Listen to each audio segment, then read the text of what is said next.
Assalamualaikum warahmatullahi wabarakatuh. Saya dari Prodi Ekonomi Syariah semester 3 akan menjelaskan atau menerangkan tentang permasalahan-permasalahan yang masih terjadi di kalangan masyarakat kita, khususnya yaitu tentang Maulid Nabi. Nah, Maulid Nabi itu di masyarakat kita itu masih banyak terjadi pendapat-pendapat yang dimana menimbulkan sebuah keresahan dan ketidakpastian di dalam masyarakat tersebut. Untuk menangani hal-hal tersebut, saya di sini akan menjelaskan tentang Maulid Nabi yang sebenarnya sesuai dengan kaidah-kaidah yang ada. Yang pertama yaitu pengertian Maulid Nabi sendiri. Maulid Nabi itu maulid yang dimana memperingati hari dimana memperingati lahirnya Nabi Muhammad Shallallahu Alaihi Wasallam. Itu adalah pengertian dari Maulid Nabi. Yang kedua yaitu tentang pendapat-pendapat yang berbeda. Yang pertama yaitu pendapat dari Sunni dan Wahabi. Yang pastinya di situ dua pendapat yang mencolok sekali dalam masyarakat kita.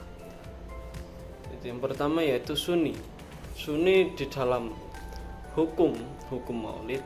Pendapat Sunni itu memperbolehkan Maulid Nabi dengan dalil-dalil yang ada, dan sedangkan Wahabi itu tidak memperbolehkan atau mengharamkan atau membid'ahkan hal-hal buruk tentang Maulid Nabi tersebut.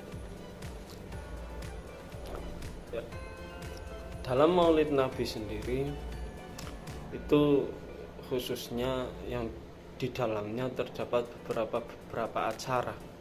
Acara yang pertama yaitu seperti biasa, di mana orang-orang berkumpul terus membaca berjanji atau Maulid Nabi. Yang kedua yaitu membaca Al-Quran, dan yang ketiga itu berdoa, dan yang keempat itu sudah selesai acaranya. Yang selanjutnya yaitu tentang pendapat umum, yaitu di mana Maulid Nabi dilaksanakan setiap tanggal 12 Rabiul Awal, yang isinya yaitu tentang Maulid Nabi, sejarah-sejarah Nabi, dan untuk semangat masyarakat dalam menjalankan kehidupan sehari-hari sesuai dengan kaidah-kaidah yang ada, sesuai ajaran Islam tentunya. Tidak adanya pendapat yang berbeda dapat disimpulkan bahwasanya Maulid Nabi itu bukan bid'ah yang sesat, bukan bid'ah yang jelek, tetapi yaitu bid'ah yang baik. Karena apa? Di dalamnya tersebut itu terdapat sebuah isi yang dimana dapat dirasakan manfaatnya untuk umat manusia, umat muslim khususnya, dan dimana bisa membaca Al-Quran, terus mengetahui sejarah-sejarah Nabi, mengetahui perjalanan Nabi, terus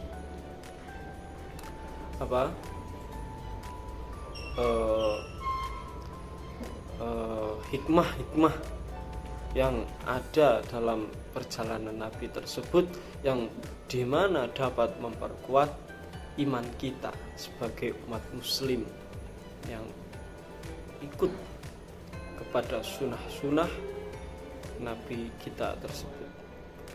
Terus yang lain dalam memantapkan kita pada Maulid Nabi itu agar lebih mencintai kita kepada Nabi dengan mengenang perjalanan-perjalanannya dan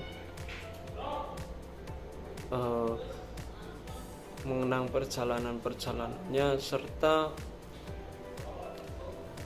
semuanya saja yang berkaitan dengan Nabi Muhammad, meskipun Maulid Nabi Muhammad itu tidak dilaksanakan oleh Nabi sendiri ya. Itu dapat mengenang dan menambah rasa cinta kita kepada Nabi Muhammad Sallallahu Alaihi Wasallam. Dalam perjalanannya Maulid Nabi itu yang saya pelajari itu dilakukan pada masa dinasti Abbasiyah yang dimana saat itu terjadi perang salib. Perang salib yaitu perang di antara umat Islam dan umat Kristen atau umat Yahudi, yang mana kekaisaran Islam dan kekaisaran Bizantium atau Romawi yang biasa disebut dengan Yerusalem. Dan di dalam peperangan tersebut itu menimbulkan banyak kekacauan, banyak sekali hal-hal yang membuat kita menangis, sedih, gembira atas kemenangan kita ataupun yang lainnya. Terus dalam kisah tersebut, dalam peperangan tersebut itu juga menjadikan mentalitas umat muslim menjadi turun drastis. Maka Salahuddin Al-Ayyubi yang saat itu memimpin pasukan umat Islam itu mendapatkan sebuah solusi agar bagaimana cara umat muslim tersebut bisa bangkit dalam menjalankan tugasnya, dalam melaksanakan jihad memerangi kaum kafir dan menegakkan agama Islam kembali dengan cara yaitu membaca Maulid Nabi, mengenang perjalanan Nabi dan mengambil hikmah dari Maulid tersebut untuk bisa mengembalikan semangat juang bersama Nabi Muhammad dalam menegakkan Islam di bumi ini. Terus dalam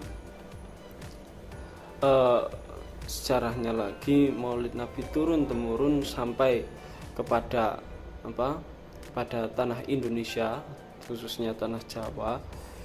Maulid Nabi dilaksanakan secara terpisah dengan secara terpisah, serta kelompok-kelompok tertentu yang melaksanakannya. Bisa juga semua umat Islam di dunia itu melaksanakan Maulid Nabi dengan cara yang berbeda-beda. Yang pada umumnya di Indonesia itu dilaksanakan dan yang tadi sudah saya sebutkan di atas, yaitu membaca Maulid Nabi, berjanji mengenang kembali perjalanan Nabi, terus dan lain-lain sebagainya. Nah, itulah sebagian dari perjalanan Maulid Nabi. Cukup dari apa yang saya sampaikan. Mungkin banyak pendapat-pendapat yang berbeda, bisa kita ambil hikmahnya juga. Jangan sampai perbedaan tersebut menjadikan kita lebih tinggi derajatnya, lebih mulia dan lebih dari yang lain. Jangan, karena sombong itu tidak baik. Dari Maulid tersebut dapat disampaikan bahwasanya semangat hidup itu bisa ditiru dari perjalanan Nabi Muhammad SAW tanpa adanya beban, menjalankan dengan ikhlas, banyak bersyukur, dan tentunya berharap kepada Allah Subhanahu wa Ta'ala dalam menjalankannya, yang mana kita sebagai umat Islam itu selalu berdoa dan meminta kepada Allah untuk jalan yang baik. Amin ya rabbal alamin. Cukup sekian dari saya, banyak kesalahan saya mohon maaf. Wassalamualaikum warahmatullahi wabarakatuh.